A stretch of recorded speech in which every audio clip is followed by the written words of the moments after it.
A very very good morning to all of you. जैसा कि कल हमने आपसे चर्चा किया था कि हम लोग पढ़ेंगे अबाउट द कोलिगेटिव प्रॉपर्टी, और कोलिगेटिव प्रॉपर्टी में आज हम लोग जो है स्टार्ट करेंगे elevation in boiling point. Elevation in boiling point क्या होता है और बॉइलिंग पॉइंट की डेफिनेशन क्या होती है, पहले हम लोग इसको देखेंगे, फिर हम एलिवेशन इन बॉइलिंग पॉइंट क्या होता है उसको समझने का प्रयास करेंगे। तो आज हम लोग का जो है कोलिगेटिव प्रॉपर्टी में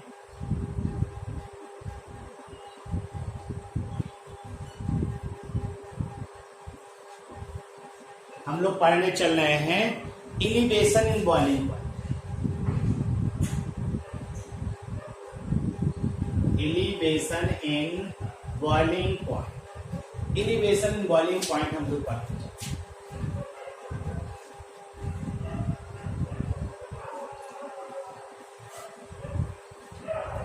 एलिवेशन इन बॉइलिंग पॉइंट पढ़ने चलते हैं, ठीक।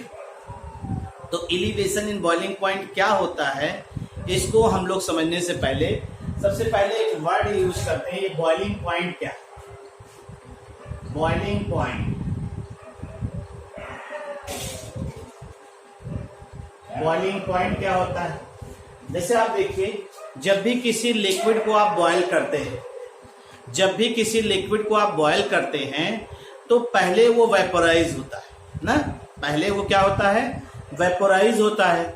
और जब वो वेपोराइज होगा तो धीरे धीरे वो क्या करेगा? एक प्रेशर क्रिएट करेगा। और आपको ये मालूम होगा कि हम लोगों के ऊपर भी एक नॉर्मल प्रेशर डेवलप करता है, और वो प्रेशर कितना है? 1 atm, यानी 1 एटमॉस्फेरिक प्रेशर हम लोगों के ऊपर प्रेशर लग रहा है। तो ऊपर से प्रेशर डेवलप हो रहा है और लिक्विड के मॉलिक्यूल वेपर्स फॉर्म में प्रेशर लगा रहे हैं। जब दोनों प्रेशर एक दूसरे के बराबर हो जाएगा तो लिक्विड धीरे धीरे बॉयल करना शुरू करेगा। तब धीरे धीरे लिक्विड जो है वो बॉयल करना शुरू करेगा। ये ध्यान दीजिएगा। यानी एक ऐसा टेम्परेचर जिसपे लिक्विड का वेपर प्रेशर एटमॉस्फेरिक प्रेशर के बराबर हो जाएगा, उस पॉइंट को हम लोग क्या कहते हैं? उस पॉइंट को हम लोग क्या कहते हैं? Boiling point. तो आइए देखते हैं बॉइलिंग पॉइंट का मतलब, the temperature at which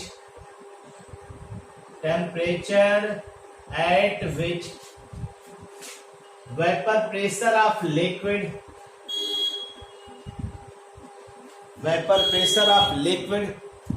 becomes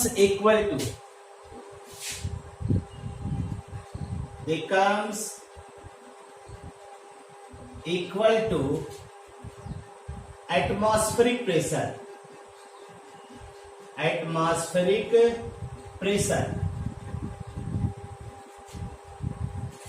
called boiling point of that liquid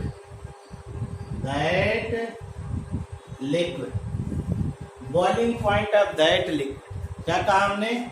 एक ऐसा टेम्परेचर जब लिक्विड का वेपर प्रेशर किसके बराबर हो जाए? एटमॉस्फेरिक प्रेशर के बराबर हो जाए। जैसे देखिए, हमने क्या कहा?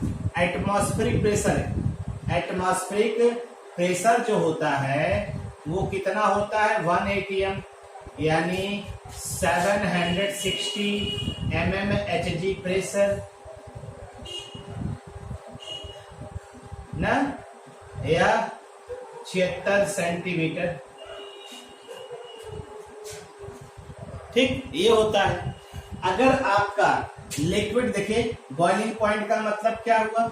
बॉइलिंग पॉइंट ऑफ लिक्विड का मतलब यही हो गया, बॉइलिंग पॉइंट ऑफ लिक्विड का मतलब यही हो गया, एक ऐसा टेम्परेचर जिसपे वेपर प्रेशर ऑफ लिक्विड वो किसके बराबर हो जाए? becomes equal to atmospheric pressure,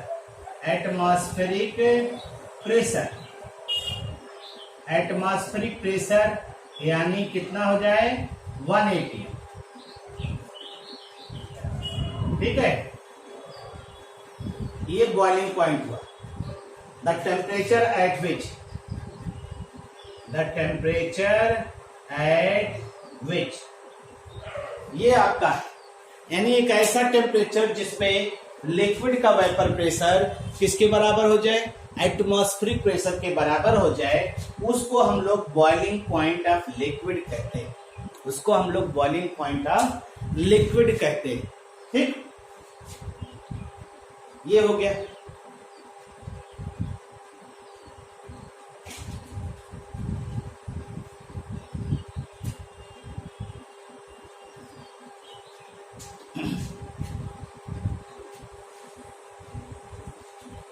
तो पहले तो हम लोग बॉइलिंग पॉइंट समझ रहे हैं, फिर अब एलिवेशन, एलिवेशन का मतलब उन्नयन होना, बढ़ना, कैसे बढ़ता है बॉइलिंग पॉइंट, इस चीज को हम लोग समझेंगे।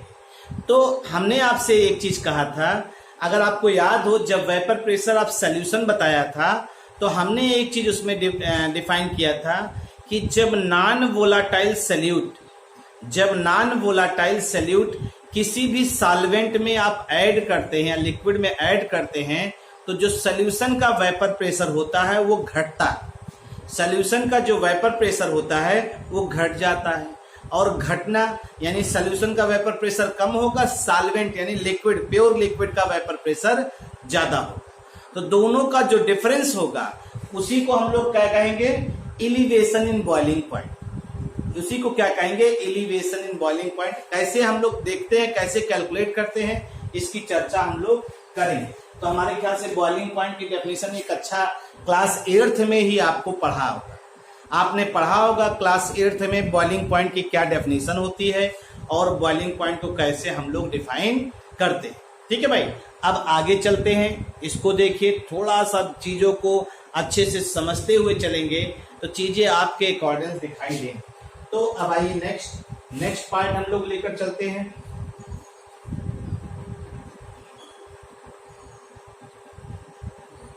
हमने एक चीज यहां पे अभी आपसे कहा कि जब भी किसी भी प्योर सॉल्वेंट में when non volatile solute are added, ये पढ़ चुके हम लोग, इनटू द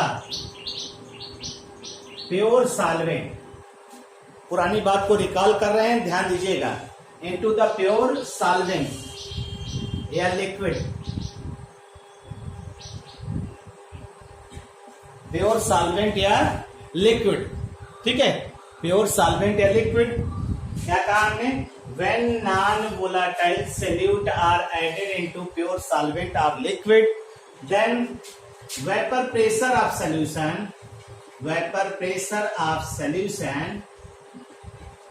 क्या हो जाएगा, decreases, vapor pressure of solution decreases। ठीक, वेपर प्रेशर जो सॉल्यूशन का होगा वो घटेगा। तो अब देखिए, अगर आप किसी भी सॉल्वेंट को लेते हैं, सॉल्वेंट लिक्विड लिया और ये सॉल्वेंट वेपर लिया, ध्यान दीजिएगा, सॉल्वेंट लिक्विड लिया, सॉल्वेंट वेपर लिया, ठीक, तो क्या होगा, लिक्विड से वेपर्स में फॉर्म में कन्वर्ट हो रहा है, यानी टेम्परेचर देने में वेपोराइजेशन हो गया, लिक्विड से वेपर्स में कन्वर्ट हो रहा है, और वेपर से लिक्विड में ये इक्विलिब्रियम हो जाएगा, ये क्या हो जाएगा, ये है इक्विलिब्रियम, एट इक्विलिब्रियम स्टेट,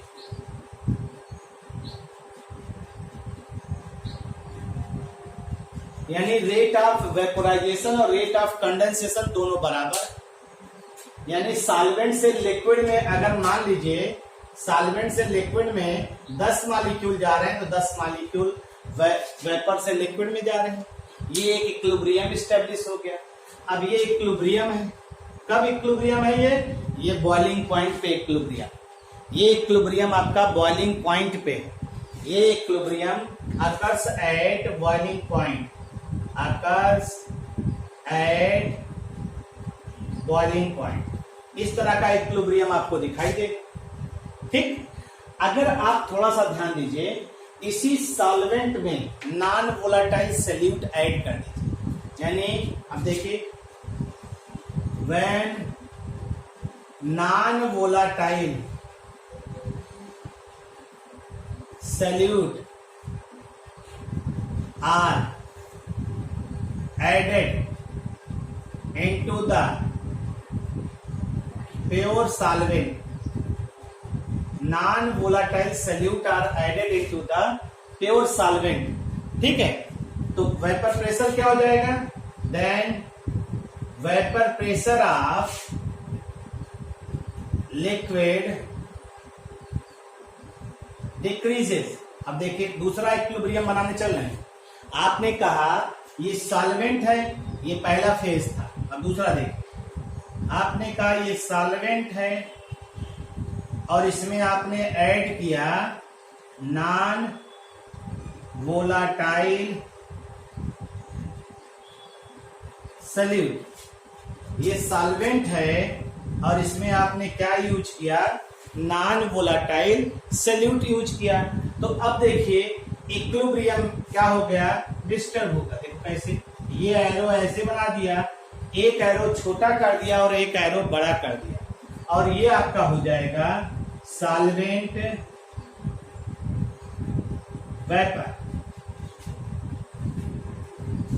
अब यहां पे क्या हुआ? यहां एरो को देखिए, एरो जो है ये क्या इंडिकेट कर रहा है? Indicate equilibrium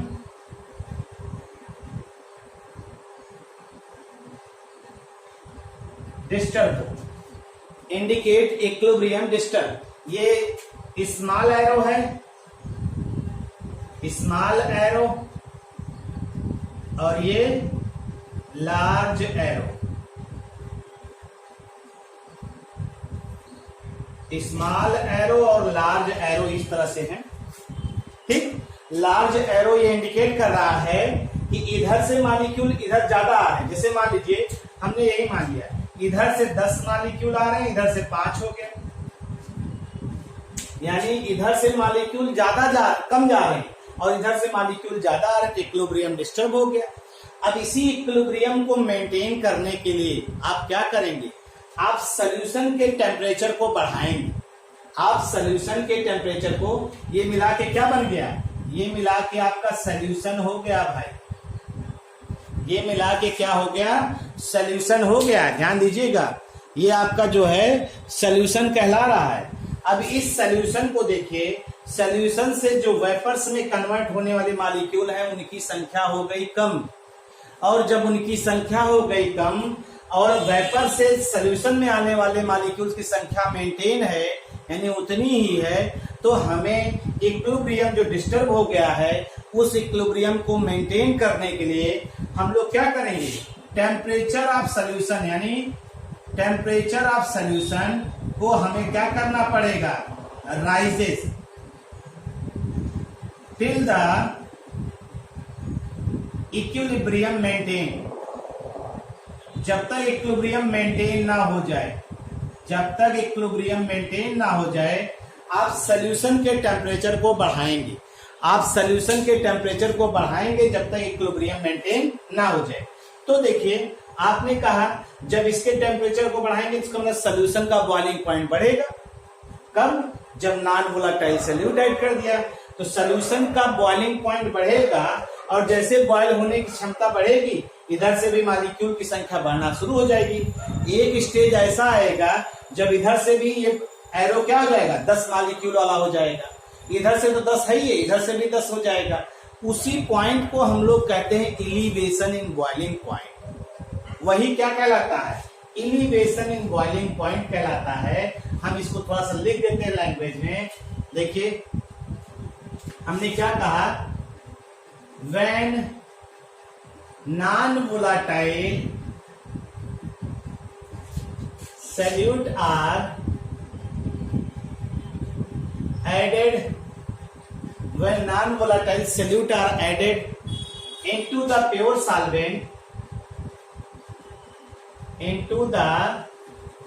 solvent, then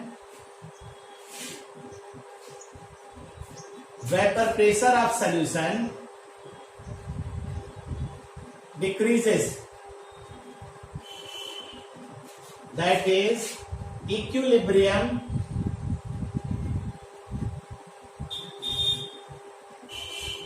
decreases, that is equilibrium decrease, क्या हो जाएगा, equilibrium disturb, अभी decreases नहीं, disturb, equilibrium disturb, equilibrium disturb हो जाएगा। तो अब आप क्या करेंगे, for maintaining equilibrium, for maintaining equilibrium, equilibrium temperature of solution, temperature of solution increases and vapor pressure of solution becomes equal to, किसके बराबर हो जाएगा, vapour pressure of solvent, vapour pressure of solvent, ठीक है, सॉल्वेंट वेपर का, solvent vapour के बराबर हो जाएगा। यानी आप इक्विलिब्रियम जो डिस्टर्ब हुआ है उसी, देखिए ये इक्विलिब्रियम था, ये इक्विलिब्रियम डिस्टर्ब हुआ, इसी इक्विलिब्रियम को रीगेन करने के लिए आपने टेम्परेचर ऑफ सॉल्यूशन क्या बढ़ा दिया, बढ़ा दिया। यानी हम लोग इसी को लिख सकते हैं, देखिए since equilibrium disturb for regaining equilibrium temperature of solution increases, बस यही मेन कारण है, temperature of solution increases, temperature of solution increases। इसका मतलब है कि जो सॉल्यूशन का टेम्परेचर होगा, यानी जो सॉल्यूशन का टेम्परेचर होगा जिसपे वो बॉयल करेगा वो ज्यादा होगा। It means the boiling point of solution क्या होगा, boiling point of solution,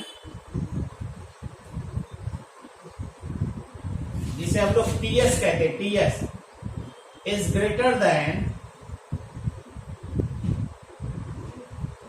boiling point of solution is greater than the boiling point of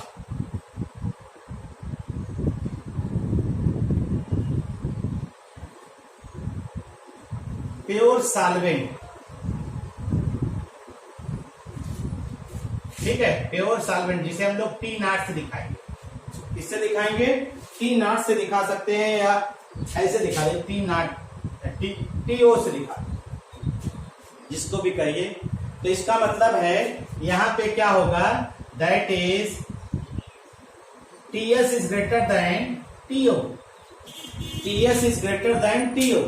अब अगर आप दोनों का डिफरेंस निकालेंगे तो यही एलिवेशन कहलाएगा, दोनों का डिफरेंस जो कहलाएगा, यानी टीएस माइनस टीओ, यही हो जाएगा आपका डेल्टा टीबी, और डेल्टा टीबी को ही हम लोग क्या कहते हैं, एलिवेशन इन बॉइलिंग पॉइंट,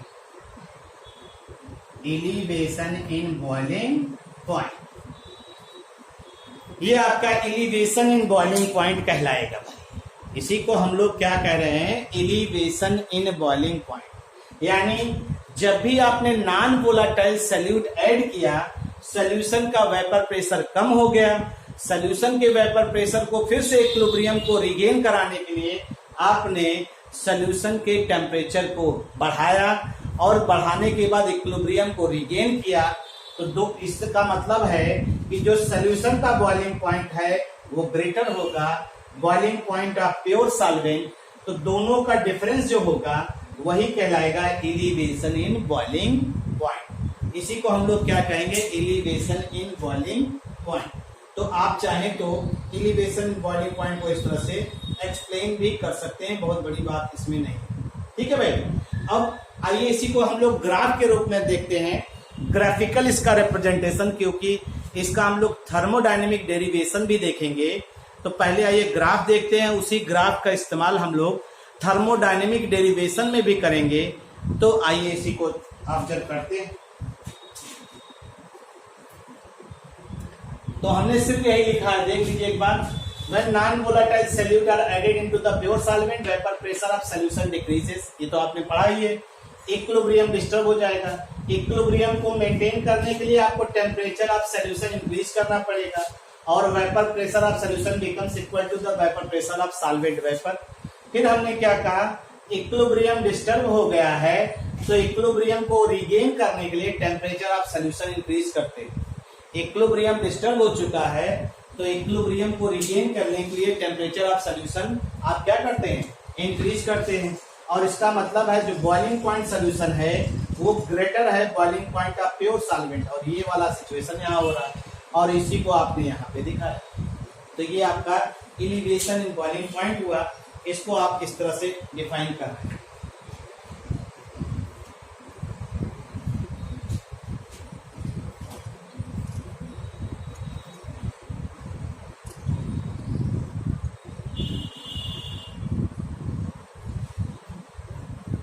इसको हटा रहे हैं।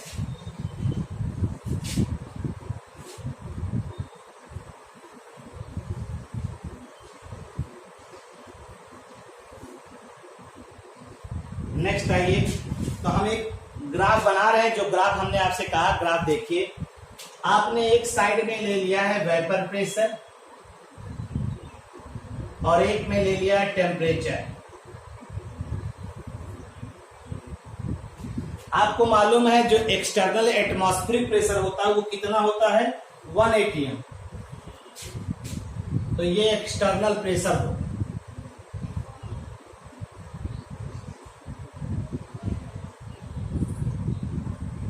मतलब चाहे सॉल्वेंट हो और चाहे सॉल्यूशन हो, जब इस प्रेशर को कट करें यहां तक पहुंचेगा तभी उसका क्या कहलाएगा, बॉइलिंग पॉइंट हम लोग कंसीडर करेंगे।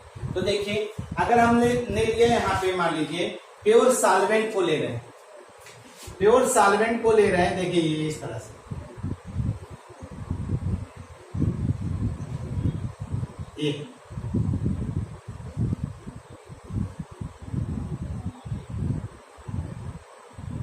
ये ले लिया, प्योर सॉल्वेंट ले लिया, ठीक। तो ये हमने ले लिया, पॉइंट ए ले लिया, इसे पॉइंट ए ले लिया बी, ए बी हो। तो ये सॉल्वेंट का, प्योर सॉल्वेंट का, प्योर सॉल्वेंट का है। तो आपने तो ये कहा है ना, सॉल्वेंट का वेपर प्रेशर ज्यादा होगा और सॉल्यूशन का क्या होगा, कम होगा। तो सॉल्वेंट का वेपर प्रेशर ऊपर सॉल्वेंट का बनाए तो सॉल्यूशन का कहां बनाएंगे, नीचे बनाएंगे। तो नीचे बनाएंगे, तो अगर हम इसी सॉल्यूशन को नीचे से दिखाएं तो आप देखिए ये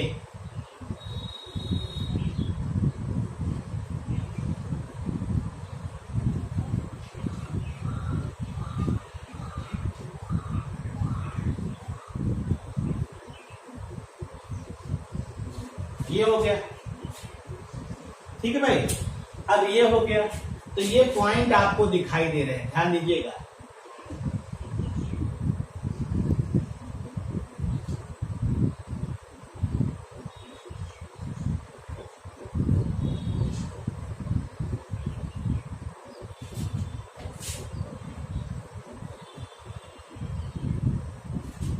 ये हम ले रहे हैं सी और ये ले रहे हैं डी। ये हमने सॉल्यूशन ले लिया है। अब आप देखिए, सॉल्यूशन तभी बॉयल करेगा जब इस पॉइंट को टच करेगा। तो वहां देखिए टेम्परेचर उसका क्या हो रहा है, बढ़ रहा है। इस पॉइंट को आप लीजिए, इस पॉइंट को आप लीजिए और आप इस पॉइंट को लीजिए। ये पॉइंट जो होगा प्योर सॉल्वेंट का बॉइलिंग पॉइंट होगा, यानी टेम्परेचर जिस पे बॉयल करेगा लिक्विड वो T, और ये हो जाएगा TS हो जाएगा। अब आप देख रहे हैं क्या हो रहा है, इसका वेपर प्रेशर देखिए, वेपर प्रेशर ऑफ सॉल्यूशन क्या हो रहा है, vapour pressure of solution small है, लेस है। वेपर प्रेशर ऑफ सॉल्वेंट, यहां दिखाई दे रहा होगा, ये हो रहा है। लेकिन आपको ये भी दिखाई दे रहा होगा जो टीएस है, यहाँ पे ये भी दिखाई दे रहा होगा जो टीएस है वो ग्रेटर है टीओ से, दिखाई दे रहा होगा भाई, देख लीजिए।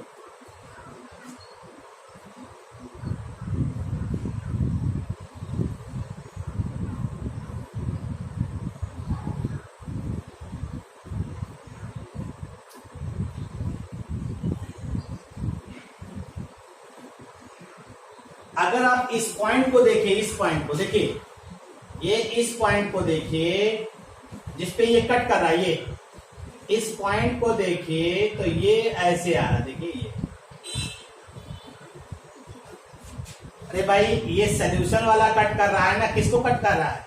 इसके बॉइलिंग पॉइंट के टेम्परेचर को, इसके बॉइलिंग पॉइंट के टेम्परेचर को कट कर रहा है। इस स्टेज पे जो सोल्यूशन का वेपर प्रेशर है वो दिखा रहे हैं हम पीएस, वो दिखा रहे हैं हम क्या? पीएस।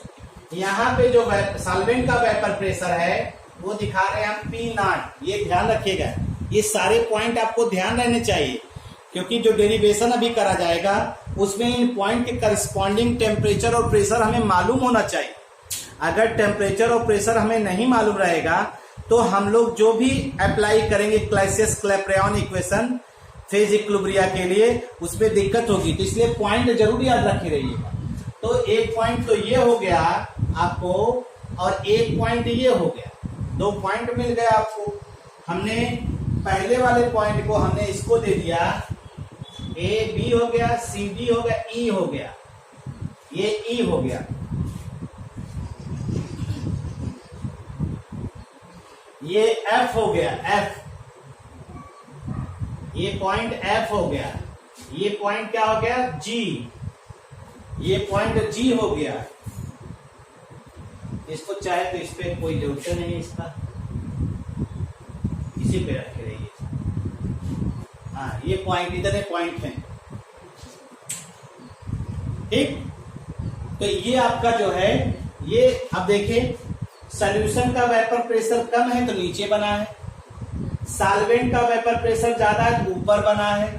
अब देखिए सॉल्वेंट का वेपर प्रेशर जैसे एक्सटर्नल प्रेशर के बराबर होगा, इस ई पॉइंट को हम लोग क्या कहेंगे? Boiling point of pure solvent. अब देखिए सी सॉल्यूशन को देखिए, सी और डी कर्व देखिए, सी डी कर्व में देखिए सॉल्यूशन में चूंकि नॉन वोलेटाइल सॉल्यूट ऐड कर दिया है तो इसका वेपर प्रेशर देखिए यहाँ पे पहुंचने के बाद जो सॉल्वेंट का बॉइलिंग पॉइंट है वहां पर पहुंचने के बाद इसका वेपर प्रेशर देखिए कम हो गया, इतना कम हुआ, इतना कम हुआ है। तो आपको इसके वेपर प्रेशर को बढ़ाने के लिए देखिए टेम्परेचर बढ़ाना पड़ रहा है, ये टेम्परेचर बढ़ाना पड़ रहा है, यानी इन दोनों का जो डिफरेंस होगा, इस टेम्परेचर और इस टेम्परेचर का जो डिफरेंस होगा उसी को हम लोग बोलते हैं डेल्टा टीबी। उसी को क्या बोलते हैं? डेल्टा टीबी बोलते हैं। यानी इन दोनों का डिफरेंस, ज्यादा में से कम वाले घटा दीजिए, यानी आपका हो जाएगा TS minus TO, TS minus TO. TO क्या है? प्योर सॉल्वेंट का है, टीएस क्या है? सॉल्यूशन का है। ये सीधा सीधा आप देख रहे हैं, इसको सीधा सीधा आप जब कर रहे हैं, इसमें बहुत दिक्कत तो नहीं होनी चाहिए हमारे ख्याल से समझने में।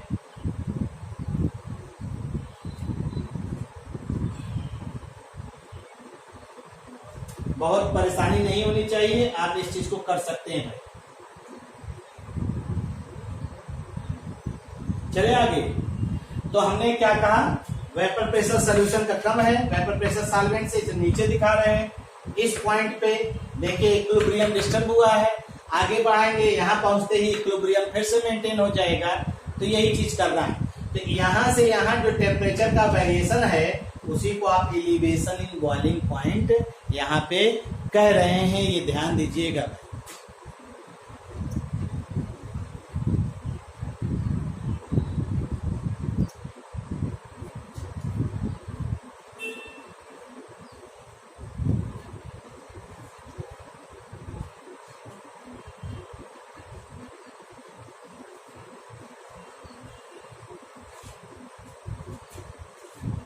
अभी अब हम लोग जो पढ़ने चल रहे हैं वो ये रिलेशन डेरिवेशन करने चल रहे हैं। Delta TB is directly proportional to M, ये हम लोग रिलेशन डेवलप करने चले, ठीक है। डेल्टा टीबी जो है वो डायरेक्टली प्रोपोर्शनल टू एम आ रहा है। कैसे इस चीज को हम लोग ऑब्जर्व करेंगे, तो अब हम लोग जो है इसके नेक्स्ट पार्ट पे चलते हैं। ये तो डायग्राम के थ्रू समझना हुआ।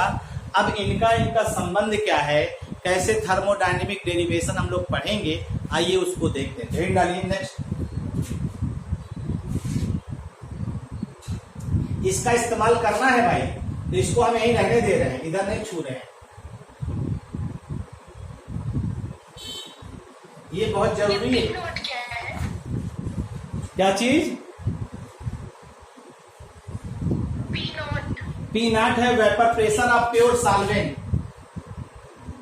Vapour pressure of pure solvent. Vapour pressure of pure solvent. चलिए फिर, चलिए हेड डालिए। Thermodynamic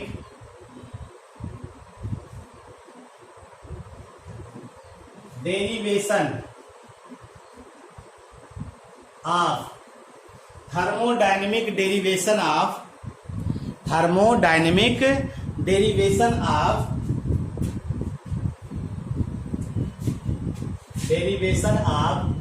relation between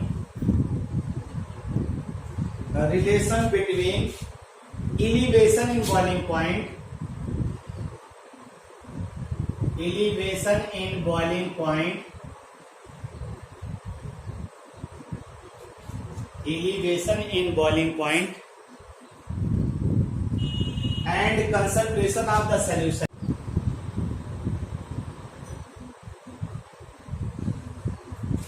Concentration of the solution.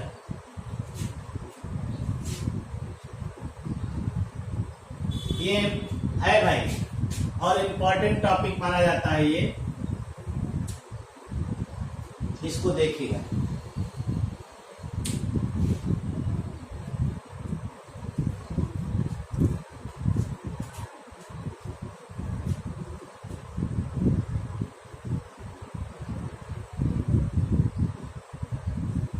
ठीक है भाई।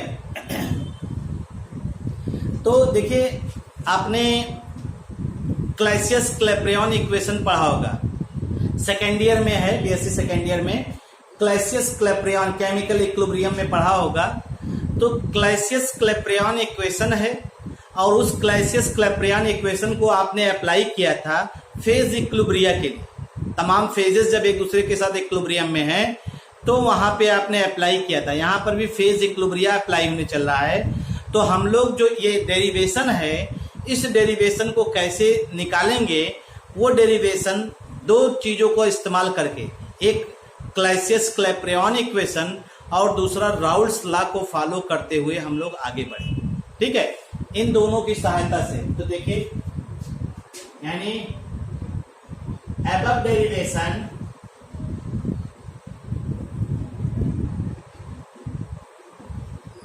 can be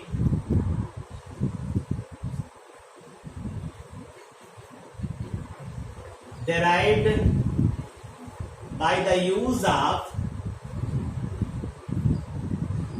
पहला Clausius Clapeyron equation, Clausius Clapeyron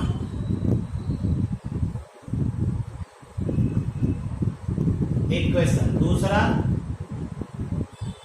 Raoult's law.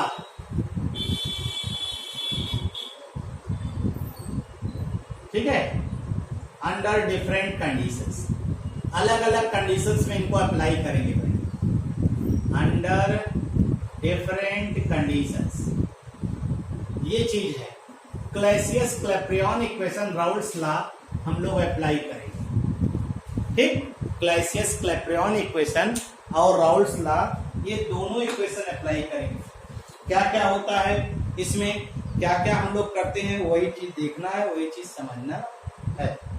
बहुत ज्यादा दिक्कत नहीं है, ठीक है।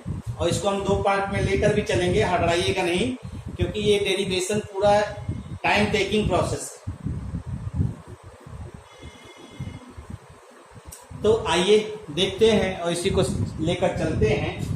तो पहले तो हमें ये मालूम होना पड़ेगा कि इंटीग्रेटेड फॉर्म क्लैसियस क्लैपेरियन इक्वेशन होता क्या है।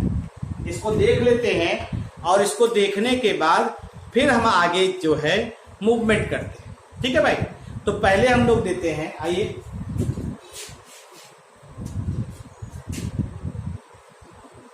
we know that integrated form of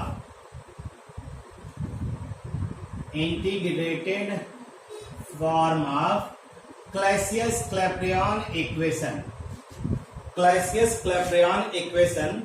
which is applicable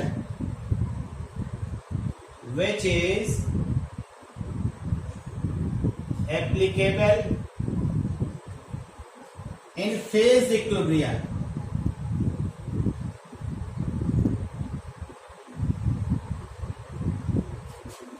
phase equilibrium. तो यहां पे देखिए लिखते क्या है, देखिएगा ध्यान से, log P2 by P1 जिसका प्रेशर P2 by P1 is equal to delta H, ये फार्मूला होता है, upon R 1 by T1 minus 1 by T2, 1 by T1 minus 1 by T2, ये फार्मूला होता है भाई। ये क्लैसियस-क्लैपेरॉन इक्वेशन हो गया। ठीक, तो प्रेशर के करस्पॉन्डिंग टेम्परेचर दिया है, डेल्टा H दिया है, एंथैल्पी चेंज, कौन सा फेज किस में कन्वर्ट हो रहा है। जैसे वेपोराइजेशन तो डेल्टा H वेपोराइजेशन हो जाएगा, फ्यूजन तो डेल्टा H फ्यूजन हो जाएगा। ठीक है, इसी तरह से जो भी फेज में, फेज इक्विलिब्रियम पता तो होगा हमें कौन सा फेज किस फेज से किस फेज में जा रहा है, तो डेल्टा H की वैल्यू उसी हिसाब से चेंज होगी। अभी हम जब आपको ग्राफ के माध्यम से लेकर चलेंगे, इसके माध्यम से इस चीज को बताने के लिए, तो उसमें ये सभी चीजें आएंगी, उसमें ये सभी चीजों को हम लोग ऑब्जर्व करेंगे। तो इसलिए थोड़ा सा पेशेंस बनाए रखिएगा, चीजों को साथ लेकर चलिए भी। ठीक है, आपको आइडिया भी होना चाहिए क्या है। तो ये देखिए T1 टेम्परेचर है, इसके करस्पॉन्डिंग जो प्रेशर होगा P1 होगा, T2 दूसरा टेम्परेचर, उसके करस्पॉन्डिंग जो प्रेशर होगा P2 होगा, है। और डेल्टा H आपका जान रहे हैं, इसे हम लोग कहते हैं जो हीट ऑफ ट्रांजिशन, मतलब फेज ट्रांजिशन। तो डेल्टा H को हम लोग बोलते हैं molar latent heat of transition, molar latent heat of transition. Delta H की वैल्यू जो होगी molar latent heat of transition, molar latent heat of transition है, ये चीज है आपको दिया गया। तो हमारे पास T1 के करस्पॉन्डिंग प्रेशर P1 है, T2 के करस्पॉन्डिंग प्रेशर P2 है, delta H molar latent heat of transition, जो फेज का ट्रांजिशन होता है उसकी बात हम लोग यहाँ पे कर रहे हैं। ठीक, तो आइए अब हम लोग लेकर चलते हैं इस ग्राफ को, इस ग्राफ को लेकर चलते हैं और एक आध पॉइंट आपको समझाने का प्रयास करते हैं। अगर आपके पॉइंट समझ में आ गया, जान लीजिए हमारा काम जो है सफल हुआ, और नहीं समझ में आया तो फिर हम उसको प्रयास करेंगे कि आपको दोबारा वो बातें समझ में आए, और इसके लिए हम प्रयास करेंगे और प्रयास करते रहेंगे, आप जान भी रहे हैं।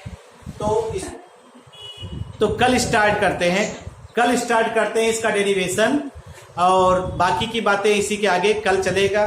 ठीक है, okay my dear, thank you.